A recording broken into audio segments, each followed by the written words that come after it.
నువ్వు నవ్వితే ఇట్ట లేదు. నీకెట్లా ఎరక సార్ అంటే పర్సనల్ ఎక్స్పీరియన్స్.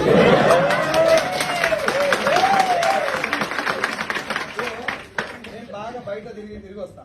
నేనేం పీకినా పొడిచినా అని చెప్పి మన బలుపు మనం ఏదో బయట కట్టలు కడతాం, ఏం పీకేది ఉండదు మనకు కూడా తెలుసు. ఓ 2 ఛాయలు తాగుతాం, అట్టాడు తిరిగి వస్తాం, అందరు చేసినట్టే పని చేస్తాం. కానీ భార్య 4 గోడల మధ్యలో ఇంట్లో వేరే ప్రపంచంతో సంబంధం లేకుండా బాత్రూమ్ కడిగేది ఆమె, కిచెన్ పోయేది ఆమె, బెడ్రూమ్ క్లీన్ చేసేది ఆమె, హాల్ తిరిగేది ఆమె, ఇన్ని రకాల వాతావరణానికి ఎక్స్పోజ్ అయినప్పుడు మైండ్ లో అంత అలర్ట్నెస్, అంత హ్యాపీనెస్ ఉండదు.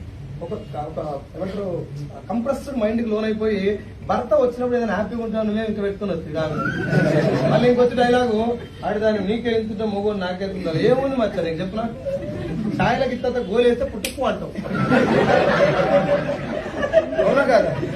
డికాషన్ ఉంది నీ జీవితం, దానికెందుకు ఇప్పుడు ఎస్ఆర్నో ఏం తిట్టినా పర్లేదు. నా పిల్లం నన్ను తిడుతుంది, ఎదురుగా నేను తిట్టినా పీకేది ఏం లేదు, నా వల్ల ఏం కాదు అందుకు లేదు. నేను ఇరుగదీస్తా, పలగదీస్తా, నేను తోపును, తురుము, తుపాకి, తొడిమే అన్నావు అనుకో, నీ తొడిమే ఇరిచి బాత్రూమ్ లేదు. ప్రపంచం మొత్తంలో నువ్వు ఎవ్వంతోడైనా గొడవ పెట్టుకో, పిల్లం దగ్గరకు అసలేదు. నేను ట్రై చేసిన గెలుద్దామని, నేను ఇంటికెళ్ళి వస్తాడు చెప్పి కదా, దాన్ని వేసి తగులుతారు తోపు డీవీసీ లేదు కదా. అవును అంటారు ఇంకా టైగర్ అంటారు. మనం నేను కూడా ఇంటికాడికి పోయినప్పుడు టైగర్ అనుకుంటా కానీ ఇంట్లో అడుగు పెట్టగా అనిపిస్తారు. టైగరే గాని టైగర్ మీద అమ్మవారు ఉంటుంది, జాగ్రత్త.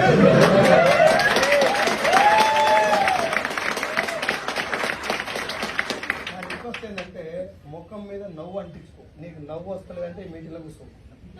నేను ఓపెన్ గా చెప్తున్నా, దిస్ ఇస్ మై మీటింగ్. ఇప్పటి నుంచి నీకు నవ్వు వస్తలేదు అంటే ఈ బిజినెస్ కు నువ్వు సూట్ కావు. ఎందుకు వస్తలేదు నవ్వు, ఎందుకు రాదు చెప్పు? ఈగో వస్తుంది. ఆ ఈగో తోటి అది కూడా రాదు.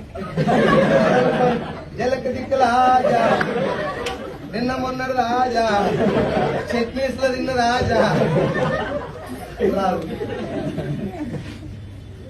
ఎప్పుడు వీకెండ్ తెలియదు. ఇప్పుడు